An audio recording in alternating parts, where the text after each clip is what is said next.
بتائیے گا شاہ جی، آپ نے دونوں کی بات سنی، وہ فزیکلی رشتہ کرانے کے لیے لوگوں کو ملتی ہیں، دیکھتی ہیں، جج کرتی ہیں، غلط بھی ہو سکتا ہے. جو آمنہ ہماری بچی ہے، یہ وہاں پہ صرف میڈیا کو استعمال کرتی ہے، اور میڈیا پہ لوگوں کو جتنی بھی حد الامکان ہو سکتی ہے سوشل میڈیا کو استعمال کرتے ہوئے وہ وہاں پہ مس میچ کرا رہی. اب یہ بڑی ہی ذمہ داری کی بات ہے کہ کوئی آ کے پوچھے کہ آپ نے یہ رشتہ کرنا ہے، یہ بڑی ذمہ داری کی بات ہے. میں تو اس کو سنت سمجھ کے کرتا ہوں کہ لوگوں کے لیے آپ ناکام آسانیاں پیدا کریں.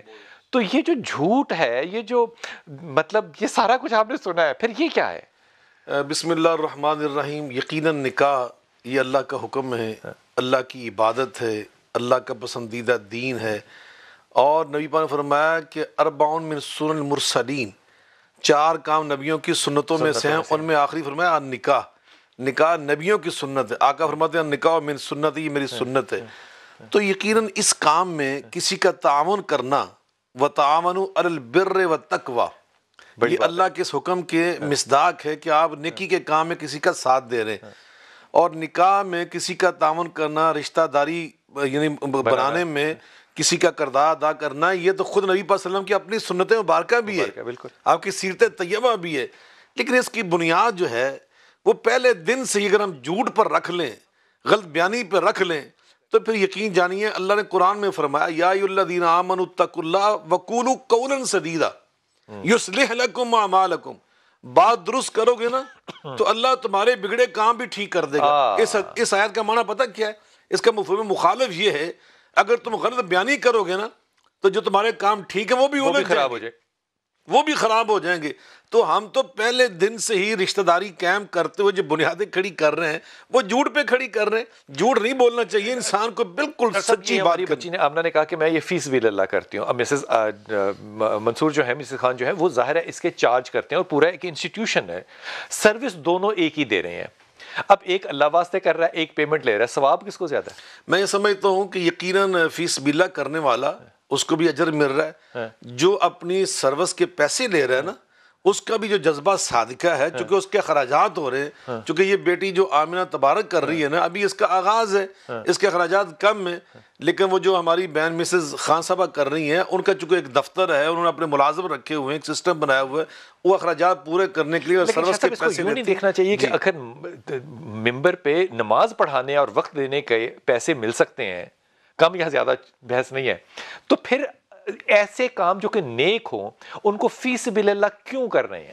یقیناً میں سمجھتا ہوں کہ اس پہ ابھی یہ بیٹی ابھی کر رہی ہے نا، اگر اللہ نے اس کو اتنی توفیق دی ہے، اس کے مالی وسائل ایسے ہیں. دیکھیے آپ خود بھی اس میں بہت کچھ کرتے ہوں گے، یقیناً آپ نے کئی رشتے کروائے ہوں گے، میں نے بھی کئی رشتے کروائے، اور ہم نے یقیناً فی سبیل اللہ کروائے، اس لیے کہ ہم نے کوئی باضابطہ اس کا دفتر نہیں بنایا ہوا، باضابطہ ہمارے وہ اخراجات نہیں ہوتے. تو ہم تو جیسے ایک پارٹ ٹائم جزوی ٹائم، لیکن اگر ایک انسان وقف کر دیتا اپنے آپ کو اس کام کے لیے تو وہ اپنے سروس کے عوض میں کچھ لے بھی سکتا ہے. سب یہ معاملہ بڑا جینرک سا پرابلم ہے کہ آپ رشتوں کی بنیاد کرنا چاہ رہے ہیں آئندہ کی نسلوں کے لیے، اور بنیاد شروع کر رہے ہیں جھوٹ پہ، پھر کہیں گے پیر صاحب سے دعا کرانی ہے تاکہ اولاد اچھی نکلے. اس لیے نبی پاک علیہ السلام نے ہمیں اس بات کی رہنمائی فرما دی تھی. آپ فرماتے ہیں اگر تم نے لڑکا ڈھونڈنا ہے، اذا آتاکم من ترضون دینہ وخلقہ فزوجوہ فإن لم تفعلوا فتکن فتنۃ فی الارض وفساد عریض. لڑکا وہ تلاش کرو جس کا اخلاق اچھا ہو، جو دین کے پروفائل میں اخلاق کا چیپٹر ہی نہیں، چیپٹر ہی کوئی نہیں ہے، وہ ہم نے نکال ہی دی ہے نا. اس کی سیرت اور دین سے اس کا تمسک یہ دیکھو ضرور، اس کی بنیاد ہونی چاہیے.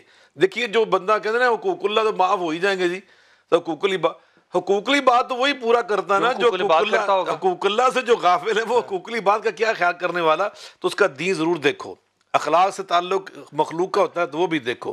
اگر تم ایسا نہیں نہ کرو گے تو نبی پاک صلی اللہ علیہ وسلم 1400 سال پہلے فرمایا پھر فتنے ہوں گے، آزمائشیں ہوں گی، فساد ہوگا.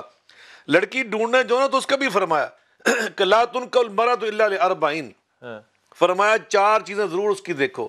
سب سے پہلے لمالہا ولحسبہا ولجمالہا ولدینہا فاظفر بذات الدین. فرمایا اس کا مال و دولت بھی دیکھو کہ اس کی صاحب حیثیت کیا ہے، دوسرا اس کا خاندان بھی دیکھو، تیسرا اس کی شکل و صورت بھی دیکھو، چوتھا فرمایا اس کی دینداری، اس کی سیرت ضرور دیکھو.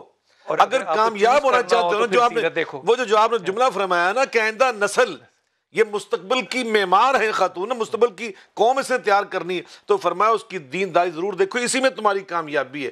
اگر تم نے یہ بنیاد نہ بنائی تو تم کبھی کامیاب نہیں ہو سکتے، کامیاب گھر نہیں بنا سکتے۔ آپ کو شاہ صاحب یہ باتیں سچ لگ رہی ہیں یا مذاق لگ رہا ہے؟ بہت بالکل سچی باتیں کر رہی ہیں مسز خان صاحبہ، اللہ میری اس بیان کو جزائے خیر عطا فرمائے، اور یہ بالکل باتیں وہ ہیں جو اللہ نے ہمیں قرآن پاک میں سکھائی ہیں۔ آپ 30 سال کے تھے تو آپ بہت انڈیپینڈنٹ تھے، گھر آپ کے پاس مکمل تھے، آپ کے پاس موڈ شوڈ بہت تھا۔ وہ آپ نے ایک بڑا خوبصورت جملہ بولا ہے کہ والد صاحب آپ کچن ابھی تک چلاتے رہے جب تک وہ حیات رہے۔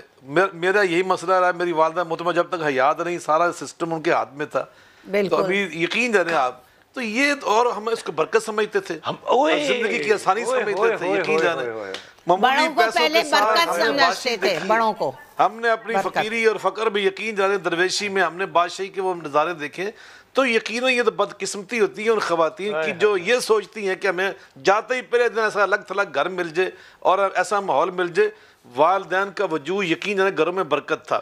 دوسری بات ابھی مسز خان صاحب نے جو کہا نا، یہ اللہ نے قرآن میں ہمیں سورہ زندگی سکھایا ہے، یا بنی آدم خذوا زینتکم عند کل مسجد وکلوا واشربوا ولا تسرفوا انہ لا يحب المسرفین۔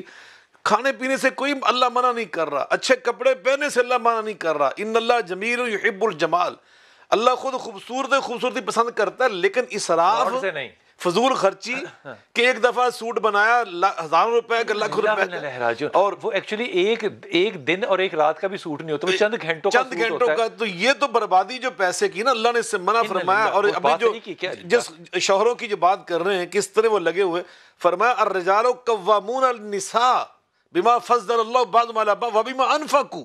فرمایا تمہیں تو میں نے منتظم بنا کے بھیجا تھا، گھر کی ریاست کے منتظم تم تھے، ناظم تم تھے، سربراہ تم تھے، اور تمہاری کرتوت یہ ہے کہ تم اپنے گھر میں اپنی مرضی بھی نہیں چلا سکتے، کوئی اپنا نظم و ضبط بھی قائم نہیں کر سکتے۔